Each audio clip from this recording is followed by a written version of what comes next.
Hi, welcome to the Gamesplainer. I'm Jeff the Gamesplainer, and today I'm gamesplaining Crystal Palace. So this game is set up for 2 players. It looks like there's an immense amount of stuff going on, but it's simply because each of these smaller boards have multiple sides. So they're set up on the 2-player side at the moment.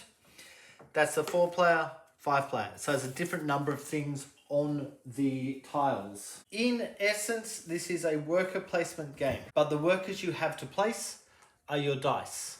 There are 7 phases in total in a round. Rounds are kept track of here, so there are 5 rounds total. The very first thing that happens is that each player decides on the side of their die. They do not roll these dice at all. What's going to happen is the side of the die that you elect to have tells you how powerful that die is. So on the second phase, each person will be placing their dice up onto these spaces. So if you wanted to use this space, you couldn't use a die that shows a 2. If you had a die that shows a 2, it would have to go onto that space. You would have to have at least a 4 to use that space. If the other player came in and placed a 6 there, you'll notice that that only actually needs a 2. But if they placed a 6 there, blue would get to then action this board first because they've got the higher number. So they would do that, and then white would do that. And that's the case on each of the 8 boards. The thing you're going to have to realize is that you need to pay for each die number. So if you set all 4 of your dice at 6, for example, that would cost you 24 money, which is fine for the start, but you've only got so much money to start with and to go on with through the game. So what's going to happen is, theoretically, I'm assuming no one else would do this, but you've got every die at a 6, which means you're going to get the first go, because whoever has the highest additional number of all the dots showing, so whoever's paid the most money in essence, is going to be able to go first. And then it just goes turn, turn, turn, turn, turn. So for 2 players, it'll be white, then blue, then white, then blue. Now, notice I paid the amount for the number of dots. That is first phase. Second phase is the actual placement. Let's say, for example, blue looks like that. First thing is placing. You'll notice that some of them have this little guy above the die. Some of them have a money with a negative. So what that means is if I place a die there, I'm going to get to use one of my guys. How do I use my guy? I'm glad you asked. You have 2 choices. You can either push this guy up 1, or this guy up 1, depending on which player you are, obviously. That gives you points at the end of the game. If you have whatever is on the left-hand side there, that will give you the number of points. So blue is looking for red cards, which are these ones. If he has 1 of those at the end of the game, he'll get 1 point. If he has 3 of them, he'll get 7 points. But in order to get them, he would need to move the guy up. That's one action you can do. The other action you can do is on the black market. And what that looks like is moving your guy to the lowest available spot and pay the money that's under there. White might put that there and pay the 1 money. If someone else does a similar action, it doesn't matter if it's white or blue, the next spot they have to go to is there, they'd pay 1 money. That's all that happens at the moment. If white has another one of those actions, they have a third choice. Instead of placing another one of these guys, what they could do is move their guy up. They're still going to have to pay the 2 money because there was a 2 money underneath the spot that they just took, but they got off here. That's really important because at the end of the round, I will get to this when I do the end of the round, but at the end of the round, everything in the black market moves down 1. The other benefit of doing that is, as another action, if you need stuff, you can move your guy down 1 space. Notice I'm moving to the next available space. If this was filled up, the next available space is off the board. But I could move that down 1 to get one of these cogs. And I'll talk about why we need those cogs in a little while. That's the white guy actions. The other one is this -2. So if you take that spot, you're going to have to pay straight away 2 money to be able to actually have a die in that space. And that goes around the entire board, so everyone has put out all of their dice. Once they're all out, we then move to the actioning. What would happen with this actioning is whoever is the furthest to the left and the highest number. So there are 2 6s there. This one here is going to action first. it moves down to the space. If there's a bonus in that space, they get the bonus. For example, up here shows a picture of the newspaper, so they push up 1 if they took this one. Over here, they'd get 1 money for taking that first spot. Here is the picture of the speaker horn or whatever it's called, and that is this track over here, and they move forward 1 if they take that spot. So what now happens, once they've picked their spot, the next one they'll move down will be that one will go to there. That would be 2 money because he's just covered up a negative money again, so it's another 2 money. This one has no spot to go to, so he doesn't get to go anywhere. Then the player on the left will choose which of the items that are available they want to take. And this is where the game slows down relatively dramatically in terms of the rules. We need to understand what we're doing. So I will run through in order because this actioning of the dice happens in order. So you always start at board 1, then you go board 2, 3, 4, 5, 6, 7, and 8. If I was to action up here, move there, obviously up 1 on the newspapers, I then choose one of these 3 items that I will be building. All that's happening at the moment. So say I choose this item, I'll just put that to the side of my board. I'll put it there just for the moment because I'm not sure if you'll be able to see it over here. That can stay there for as long as you like. That could stay there for the rest of the game if you wished. But let's keep moving forward. That does not get replaced. We just keep moving on, so anyone else who has them, they could pick up the other cards. Then we move on to the second spot.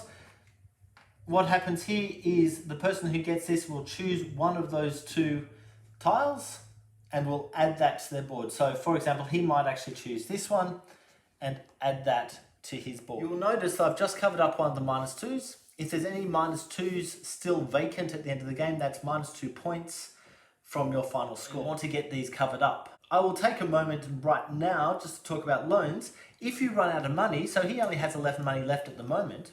If you run out of money and need to use it, you must take a loan, which is one of these tiles.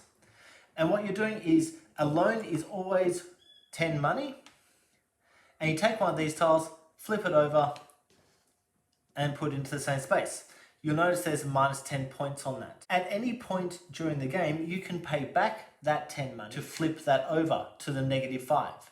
Now, not all of them have a -10 on them. Some of them have -8. Some of them are -9. There's a little bit of a give and take with how much is in there. Notice if I paid that back and flipped that over, that doesn't stop me from later on having to take another loan. So to pay these back, it's actually worthwhile to not get them paid back until the end of the game, and then try and get as many of them turned over as you can through paying that back. Let's go back to this board. So moving on. The next thing, there's only one available in a 2-player game. And obviously the 3, 4-player games or 5-player games, there's more spots available to move on to. But here you're just selecting one of these 2. And what they're going to do, the number in the green is going to push you up here. The number in the star is points. So if he took, say, this one, he would be getting 2 more on the green and 1 more point. And flip that up. Just keep that next to your board. And not in every game, but in some games it does matter how many of them you have. Usually to do with this part of the board just here. On this spot, you'll get money by going here. What that allows you to do is push forward 1. That will give you this bonus straight away, but it also helps you know how much you're going to have to pay your guys at the end of the section or the portion of the game. What are we talking about? We're talking about board 5. So on board 5, the first person who has the highest number will select one of these 3 inventors. You'll notice that they have numbers down in that bottom corner. The numbers are referring to these cards. So this card is number 8. It'll be looking for a number 8 down the bottom. Which card has number 8? Number 9 on those ones. Over here, this card will be looking for number 30, which doesn't exist. And this card will be looking for number 3. This card will be looking for number 14, 16 or 20, 17. What you're gaining by having the other card is an extra 4 points. So the way this works is, if this player takes this, straight away they need to pay what is in the top left corner, which happens to be a cog. That goes back to the bank. If they had number 14, He doesn't count, by the way. You would have to have him actually employed. And I'll talk about that in a second. That would get him an extra 4 points. Because he's done that in the first year, so 1849, he would get 4 points. That then we come down to have a look at this.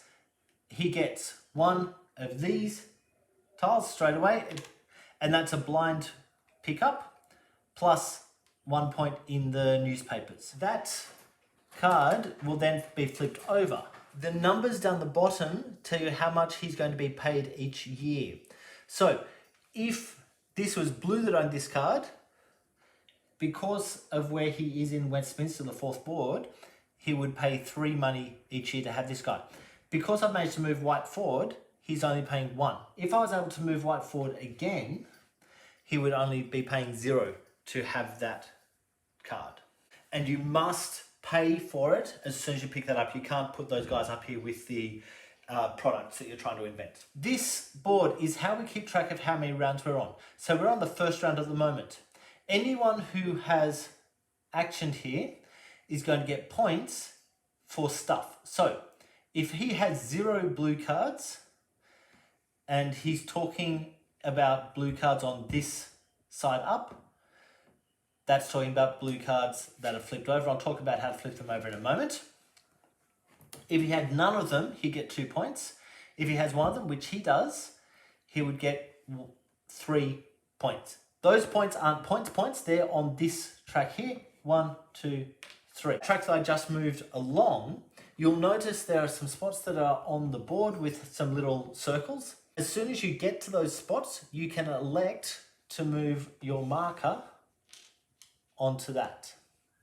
What that means is that when I get to the point of giving out stuff later on in the turn, so the phase for it, I would gain whatever I have a marker on.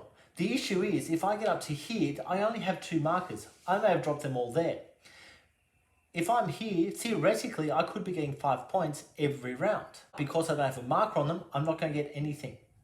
So that's a balance or a thought process to go, oh, what do I actually need? When your marker gets to here, you take what is on the card straight away as just a one-off thing. The reason to push forward on this is at the end of the game, whoever is furthest forward will get 6 extra points. Whoever's second furthest forward will get 4 and 2. The next board is the Port of London, board 7. To action in this board, you're selecting one of the 4 spots. If you select here, you can release 2 of your guys or do 2 of the bonus actions, but the first one will be a free one, which means that you could, without having to pay for it, or you could move forward again without having to pay for it. That's this one. And then if you wish to go there, that would cost 1 more money. Or you could just push that forward without having to worry about that because that's a free action anyway. If you go here, you would get 2 more cogs. If you go here, you're going to get an extra die. If you go to the ticket, depending on what year it is and how early you do it, you'll get points. So because I'm in the first round, he would get 9 points because it's still 1849. And the ticket comes off and covers up that section. So 9 points, cover up that section, and the die goes there. That die is now lost. For the rest of the game, you cannot get a die back. So you need to balance up if it's worth going after those tickets or not. And even though they're larger, they're still only a once per round action. So no one else is able to use that once that's been used. We get to Waterloo Station. Whoever is first gets to choose from the 3 things down the bottom. You can either take 2 light bulbs or ideas, or you can take 1 light bulb and 1 bonus. That bonus is talking about where you are in the black market. So at the moment, if it was white, he would take 1 light bulb and another light bulb. Or here, you can take 1 light bulb and move forward to there, which would get him also a cog. The next phase is that we pay salaries and using character abilities. So character abilities are talking about on the back here. Some of them would happen now. This one doesn't have any character abilities on the back. This card will have character abilities on the back. So because he is on the red or the second level, he's only going to pay 1 money to have that guy employed. The next thing you can do is phase 5 is turn patents into prototypes. So this is a patent. To turn it into a prototype, you would need to pay what is in the top corner. So through the other things I've done during that round, I've been able to get some light bulbs and cogs. So I pay 2 light bulbs and 1 cog to action that. What that gives me is 2 points. If I had done this later in the game, it could get me 3 or 5 points. But because I'm on 1849 at the moment, 2 points. I don't have number 9, so that extra 4 points doesn't count. This then is a one-off. Now, I don't have to, me personally, do that. I can say to the other player, you need to do that. So what's going to happen with that is they would have to pay 4 money and they would get the number 8 tile, which gives 2 things. I may think, oh, I actually want that, so I'll spend the 4 money, flip that over, and keep that down the bottom. When you're, keep these as separate piles, but when you are adding extras on, you just need to leave this little section here open so you can kind of see what numbers you're on and how much the salary would cost for them. So it doesn't matter who takes that.